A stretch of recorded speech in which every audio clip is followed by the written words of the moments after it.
Greetings, everybody. I'm Michael. Welcome to my studio and another video on how I podcast. Remember, I'm not going to tell you how to podcast. What I'm doing is showing how I use this equipment, and perhaps maybe you can learn a thing or two along the way. Or perhaps you can correct me and tell me how I'm doing it completely wrong. And that's fine too. That's what the comment section is for down below. Now, last time, which you may see that video here, and you can click on that and go back and watch it. I encourage you to do so if you haven't watched part 1 yet. I gave you an introduction on how I use my Behringer mixing board. Mine is the XENYX X1204USB, but this really applies to pretty much any of the Behringer boards, the smaller ones as well as the larger ones. And we talked about the first 4 channels or strips and how they are set up, starting from the top. For example, this is channel number 4 because it's easy for me to reach right now. Your XLR microphone input or your 1/4 inch input, the gain knob, the one knob compressor setting, your 3 EQs. You have your auxiliary outs, the pan, the mute switch, solo switch, and of course your fader or slider, however you want to call it. I also discussed how I gain stage my microphone, set it up for the cleanest signal. Did I say cleanest or cleanest? For the cleanest signal going through the outputs. The main output, there's several ways that you can get that out of the board and into your destination. I use the RCA outs up here, as you can see my fingers around it, going into my digital audio recorder. You can also use the USB main out to go into your computer and record audio that way. And later on, I'll tell you exactly why I use an outboard digital audio recorder rather than doing it on my computer. There's also XLR outs on the back of this board, and you can send those out to wherever you want to send them. Hey, another quick note. See this right here? Say hello to my little friend. This is my Logitech C930 webcam, which is a great webcam, and I have him set up. His job is to show you the board as I'm recording this, because I want to do this video a little more quick and dirty, so to speak, instead of going back after the fact and recording the parts. I see you have the machine that goes bing! Discussing the mixing board. I want to do it at the same time, and so this angle is a little bit wonky, I understand, but if you have one of these boards, you know what you're looking at already. If you don't have one, you should be researching them online, or I show a pretty good shot of them in the previous video. I think that's a good recap of the last video that we did here. So I have a couple of addendums that I want to add on to that video. So this information right now goes along with part 1 of this video. I talked about hearing from people often saying, well, wait a second, I have it all plugged in and I have knobs and sliders and switches and everything, but I'm not hearing anything. Well, sound is going through the board, but you're not hearing it because you don't have your main mix button selected, pressed down. This whole section right here, the sources, sends the sound to your headphones or your studio monitors. Actually, both, depending on what you're using. I have both plugged in. So depress the main mix and you will hear what's going on. If you are using USB for an input, you're going to have to make sure that this red button, the 2-track/USB button, is selected. That will allow you to hear the sounds coming from your computer, or right next to the RCA outputs are RCA inputs right up here. I don't use them, but you can plug in a CD player or anything, any other external sound source, and that will come in through the board. In order for you to hear it, you'll need to have that selected. The Alt 3/4 knob or switch is also very important if you use a submix, and that is these 2 sliders here, these 2 faders, Alt 3/4. And here's how I use it. both of the podcasts that we produce here in the studio, we play sound clips and music and things such as that. And since we are recording live to tape, just as if we were on the radio, it's all playing live. It's happening in real time. And if the other co-hosts and I need to communicate during that sound, during that clip, during that music, I have it routed so that when you press mute on your microphone. Whoops, I just muted my microphone. Let's do this one. If you mute your no, we'll use number 4 because I'm not actually using channel number 4. And I hope I remember to tell you why.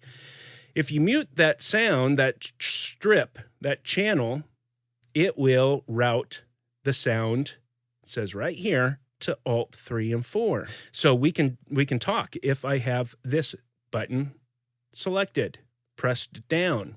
And you'll notice my Alt 3 and 4, I only have the right fader up. And so what'll happen? Well, when I have this selected and the right fader is up, and we're listening on the headphones, the sound will only come through the right headphone. That gives me a cue that when we come back after music, sometimes, like we'll have we have 3 hosts on one show, and I just select all 3 of the mute switches at the same time. But sometimes I goof up and I didn't release one of them. Well, if I hear them talking and it's only coming in through one ear, I know that I still have them muted. So that's a neat use case for your submix, your Alt 3 and 4. Now, let me get back because this is another, actually, this should have been in my recap from the previous episode when we were talking about the first 4 channels. My first 3 channels are ATR 2100s, which are dynamic microphones. Dynamic microphones do not require phantom power. But in my 4th channel, I have a condenser microphone plugged in. Condenser microphones do require phantom power, that 48 volts of power to go through and power up that microphone so that you can use it. There's a phantom power switch on the back of this board, and there is a light in order to indicate when it is on. So there you go. And that's the difference between a dynamic microphone and a condenser microphone, boiled down to its just lowest common denominator. I'm not going to edit that out. Dynamic microphones require no power, such as this one. Condenser microphones, you may not see on camera, here's one right here, require phantom power. There we go. Think we're all caught up. We can actually go ahead and start this video now. We're going to talk about channels 5 and 6 and 7 and 8. Those are your stereo channels. Stereo inputs. Of course, you can use it as mono as well. I'll show you that in just a moment here. And so you have the channels are set up almost the same, except for there are only 1/4-inch inputs for this. There is no XLR, and there is no trim or gain knob on these. They do, however, have a line-in switch. And basically, what this is going to do, I always have it selected, and what that does is it just bumps up the voltage, the power going to those channels. What was I going to say? I was going to, oh yes, if you plug only 1/4-inch jack into the top, the left side, then it's a mono input. So you could plug in a microphone with a 1/4-inch input and it'll come through as mono. Now, on my 5/6 channel, and I use them both as stereo channels, this has my computer audio coming in. I don't use the input on the USB. I put it through channel 5 and 6. That gives me the keyword from last video, maximum control. Or I could do this, maximum control.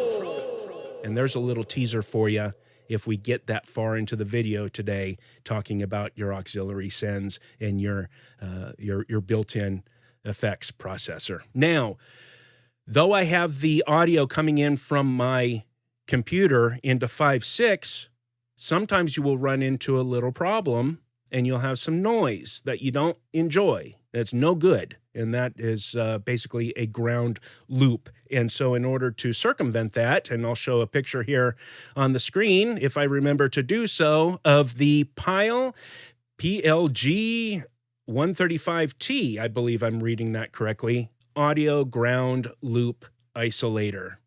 So coming out of my computer audio out, it plugs into this audio ground loop isolator and then goes into the inputs, the stereo inputs, and then I have control. Getting back to the similarities of these two channels with the previous four is you do have your EQs, 3 EQs. You have your 2 auxiliary sends and your pan, mute, solo, and of course, the fader. The audio that I have coming from my computer generally is my my sound cart program. I'm on a Mac, and so I use a program called Farrago. Yeah, Farrago. We'll stick with that. So I can trigger sound bites and little stingers and sweepers and all of that fun stuff, and it comes into 5 and 6. I also do a radio show from this studio, and I use a program called Mix. That's with 3 X's, MIXXX. It's a DJ program, so that I can cue up music and crossfade and do all kinds of wonderful things. It's all coming in to 5 and 6. And so now I have maximum control via this channel. I can adjust the volume real quickly if I need to via the fader. Fader. I can mute it. I can pan it. I can adjust the EQ if I hadn't already said that. I can even send it to my effects out.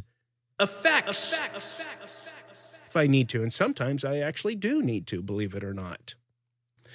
7 and 8 I use generally is my iPad coming in because I have another sound cart. And I use an app that I got in the iOS App Store called Soundbite. And there's a reason why I use 2 different sound carts. It may sound redundant, but it makes perfectly good sense in my setup. So perhaps we'll talk about that some other time as well. All right.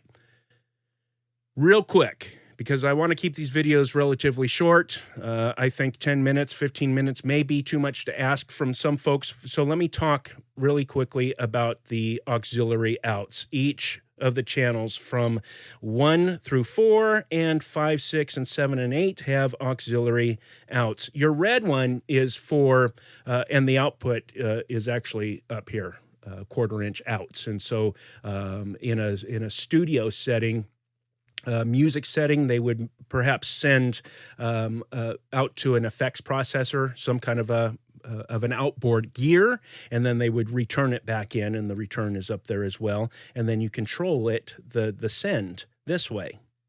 This is actually how you set up a mix minus, but I don't want to talk about that right now. That's too long and complicated. That's for another video. The orange auxiliary knobs are the effects, the built-in effects. So what it does is for, say, I'm on channel 2 right now, and I have the effects at 0. That's not negative. That's just dead top center. And it will send the audio from this channel to, right here is your auxiliary effects send, and then here is the return over here, and the return is going to mix it back into the signal on out to your main mix. I keep the return at top dead center, which is 0. And then the whole time while we're doing the show, if I need to trigger, we like the echo effect. All I have to do is reach up to this knob and turn it up. I usually right up to dead center, and there's a flat spot there. You'll feel it catch. So as we're talking along and we say effects, and I turn it right back down and continue talking, and it just runs its course. So that's what this does. And your effects processor, you have 16 different effects on this board, particularly the X1204 USB. And you can select them all with this switch, and you can actually fine tune them. So I'm on number 15 right now. You can only see the 5 there, but this echo is number 15. And then if I press this black button in, then I have further control. You'll see there's 4, 5, 6. I leave that at 5 as well. And then it'll reset itself. And you get this. That's your auxiliary send. Anyway, that is really the basics on how to use the Behringer X1204 USB. And again, it applies across the board pretty much to all of the Behringer boards.